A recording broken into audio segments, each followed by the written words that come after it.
πιστεύετε όπως και εγώ ότι είναι πάρα πολύ εύκολη και ευνόητη η ανάλυση και τιμολόγηση αυτής της λέξης. Κι όμως δεν είναι. Όπως πάντα, κάντε εγγραφή όσοι από εσάς με βλέπετε πρώτη φορά. Είμαι ο Γιάννης ο Καραγιαννίδης και σήμερα το βράδυ 22:30 σας περιμένει μια πάρα πολύ ωραία εκπομπή. Φυσικά, like όσοι από εσάς σας αρέσουν βίντεο πάνω στην ετυμολόγηση αρχαίων ελληνικών λέξεων. Πάμε λοιπόν να δούμε. Θάλασσα. Γράφει ο Χρήστος Τασιούλης. Το θέμα της λέξης είναι το als, που είναι η πρωταρχική ονομασία της θάλασσας, από τον ήχο που κάνει το κύμα όταν ακουμπάει τη στεριά. Από το als έχουμε την παραλία δίπλα από τη θάλασσα. Έχουμε το αλάτι, το άλας, έχουμε το αλλιεύω που σημαίνει ψαρεύω, ρίχνω δίχτυα, και έχουμε και το αλλιεύς που φυσικά είναι ο ψαράς. Το α στη λέξη als δασύνεται με αποτέλεσμα να μπαίνει μπροστά το γράμμα σίγμα, σάλς της σαλός. Και φυσικά ξέρουμε όλοι ποιες λέξεις ευρωπαϊκές έχει δημιουργήσει η λέξη als. Σάλος, προσέξτε, σάλος είναι η ανοιχτή θάλασσα, η θάλασσα που έχει ασταθή κίνηση, γράφει ο Χρήστος. Από εκεί είναι και το ρήμα σαλεύω, κινούμε δηλαδή όπως η θάλασσα. Και επίσης το σαλπάρω, σκεφτείτε μόνο αυτό το σαλεύω, έτσι, δηλαδή που πηγαίνω έτσι, πώς έχει κάποιος δηλαδή που έχει πιει ειδικά έτσι, ή ο οποίος δεν είναι καλά, τι λέμε, αυτός έχει σαλέψει. Γιατί πηγαίνει έτσι, έχει μια κίνηση η οποία είναι απροσδιόριστη, μια κίνηση η οποία είναι χαόδης, και ακριβώς έτσι είναι και το ελληνικό μας θάλασσα. Με το πέρας των καιρών το σαλεύω έγινε σαλάσο, εξού και η σάλασσα θάλασσα. Και υπάρχει ένας φίλος, ο Δημήτρης Κολέτσιος, ο οποίος γράφει: έχουμε και μια ωραία λέξη, την αλυσάχνη. Το σχόλιο αυτό πήρε 15 like και καρδούλες και συνεχίζω. Πολύ σωστά, όπως και ο άλυμος, απαντάει ο Χρήστος, η αλική και διάφορα άλλα. Επίσης, εκ του άλλας έχουμε το λατινικό salt και από εκεί έχουμε και το salary. Salary. Τι είναι λοιπόν το salary, το οποίο έχει περάσει σε πάρα πολλές χώρες? Ο μισθός. Και το αναλύει. Λόγω του ότι δεν υπήρχε αρκετό ρευστό προκειμένου να γίνει η χρηματοδότηση του στρατού στη Ρώμη, έδιναν αλάτι με τα τσουβάλια στα κρεοπολία και σε αντάλλαγμα τους έδιναν κρέατα για να μπορούν να συντηρούν τον στρατό. Και συνεχίζουμε.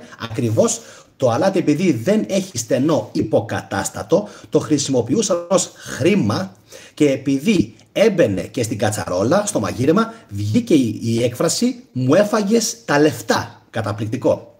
Συνεχίζουμε. Ενδιαφέρουσα η συσχέτιση της θάλασσας με το σαλεύω. Υπάρχει κάπου σε αρχαίο κείμενο το σαλεύω? Ρωτάει ο Χρήστος Δημάκης. Είχα την εντύπωση ότι το σαλεύω προέκυψε από το σαλός και πως το δεύτερο είναι σλαβικής προέλευσης και σημαίνει τρελός.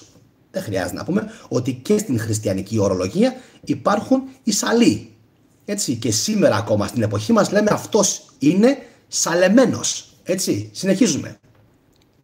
Υπάρχει μια καταπληκτική ανάλυση από τον Χρήστο Τασιούλη, ο οποίος λέει: ο Πλούταρχος μας λέει ότι όταν γύριζε ο Θησέας από την Κρήτη με την Αριάδνη να είναι ήδη έγκυος, ότι, προσέξτε, δυσφορούσαν εκ του σάλου. Αυτό το γράφει ο Πλούταρχος, δηλαδή αρχές του 1ου αιώνα, με δεύτερο περίπου εκεί μέσα είμαστε, μετά Χριστόν. Το γράφει λοιπόν ο Πλούταρχος και λέει: δυσφορούσαν εκ του σάλου. Δηλαδή ναυτία στο ταξίδι μέσω της θάλασσας. Υπάρχει επίσης και ο αόριστος του σαλεύω που είναι εξεσαλάσαμεν. Εξεσαλάσαμεν. Καταπληκτικός ο Χριστός. Κάτι σαν το σημερινό ξεσαλώσαμε, ξεφύγαμε. Λοιπόν, ο σάλος, δηλαδή η θάλασσα, έχει διακυμάνσεις στα κύματα και στα ρεύματά της, άρα κινείται με αστάθειες, πράγμα που θα μπορούσε να χαρακτηριστεί απρόβλεπτο και επικίνδυνο, όπως και είναι, έτσι. Δεν διαφέρει πολύ με τη ψυχοσύνθεση λοιπόν ενός τρελού. Γι' αυτό ακριβώς και λέμε ότι ένας τρελός έχει σαλέψει ή ακόμα και έχει σαλτάρει. Δεν ξέρω αν το σαλτέρνω και έχω σαλέψει, αυτό το σαλ, σάλταρα, σάλεψα. Αν έχουν και τα δύο ετυμολογική συγγένεια. Και γράφει λοιπόν ένα σχόλιο η αγαπημένη μου Περίτα και λέει: Als, ο απαλός ήχος του κύματος που σκάει στην άμμο. Σαλ, σαλ. Είναι ο ήχος που ακούγεται. Σάλασα λέγεται στα δωρικά. Προσέξτε. Σάλασα το λέγανε οι αρχαίοι δωρείς. Θάλασσα, θάλατα. Καθαρά ηχοποιητική λέξη. Το ίδιο ακριβώς υποστηρίζει και στο βιβλίο του ο Τσατσόμυρος. Ακριβώς το ίδιο δηλαδή. Ότι τι, υπάρχουν πάρα πολλές αρχαιότατες πριν το 5, ίσως και το 10.000 π.Χ.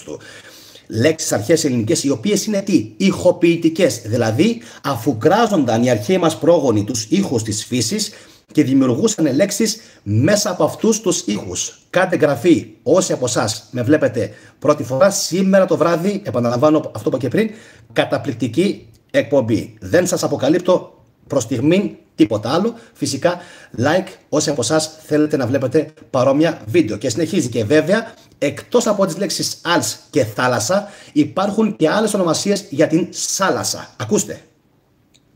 Μέρη, μοίρα. Και από το μοίρα με ύψιλον καταλαβαίνουμε ότι υπάρχει η λέξη αλμύρα. Υπάρχει η λέξη πλημμύρα. Βρύξ, βρύξ με ύψιλον, βρύξ. Εκ της οποίας λέξης υπάρχει και το υποβρύχιο. Υποβρύχιο. Πόντος, καταγωγή μου, ποντοπόλα πλοία λέμε, ωκεανός, πέλαγος, αμέτρητο το θαλασσινό λεξιλόγιο των αρχαίων Ελλήνων. Από όλα αυτά λοιπόν καταλαβαίνουμε, και φυσικά και από το αρχαίο ελληνικό θάλατα που γράφουν πιο κάτω, το οποίο αναφέρεται π.χ. από τον Ξενοφόντα στην κάθοδο των Μυρίων. Θάλατα, με ταφ, αντί για 2 σίγμα. Επίσης να σας πω ότι όπου θα συναντήσετε 2 σίγμα, Οδυσσός, Ταρτισσός, θάλασσα, όλα αυτά δείχνουν προέλευση από τους αρχαίους πελασγούς. Και καταλαβαίνουμε ότι αυτές οι λέξεις πάντοτε σχετίζονται με τους αρχαίους μας προγόνους. Αυτό είναι το μόνο το οποίο θα πρέπει να συγκρατήσετε όταν έχετε υπόψη σας τις ετυμολογήσεις των αρχαίων ελληνικών λέξεων. Τα 2 λοιπόν σίγμα στο τέλος της λέξης πάντοτε δείχνουν ελληνοπελασγική προέλευση και μας βοηθάνε να καταλάβουμε ότι αυτή η λέξη σχετίζεται με τους Έλληνες, όπως π.χ. η λέξη Οδυσσεύς. Εντάξει. Εγγραφή λοιπόν όσοι από εσάς ενδιαφέρεστε να μαθαίνετε πιο πολλές ετυμολογίες, τέρμα κάτω στην περιγραφή θα βρείτε hashtag για να πατήσετε πάνω και να πάτε σε άλλες λέξεις όπως π.χ. η λέξη Ιταλία, η λέξη Ατίζο, η λέξη Δίζημε και πάρα πολλές άλλες. Θα ανεβαίνουν συνεχώς παρόμοια βιντεάκια, καθώς μου αρέσει πάρα πολύ η ανάλυση της ελληνικής γλώσσας. Έχω σκοπό όσοι από εσάς με παρακολουθείτε τακτικά να μαθαίνετε κάθε μέρα και κάτι καινούριο. Και φυσικά μαζί με εσάς έχω την ευκαιρία να μαθαίνω κι εγώ. Τι πιο τέλειο από αυτό. Like λοιπόν, γιατί από εσάς εξαρτάται πάντα πόσοι ακόμα θα δουν το βίντεο αυτό και τα λέμε σε λιγάκι. Οπότε καλή συνέχεια σε όλους. Σας περιμένω σε λίγο σε μία ακόμα εκπομπή ετυμολόγησης αρχαίων ελληνικών και όχι μόνο λέξεων. Να είστε όλοι καλά. Γεια σας.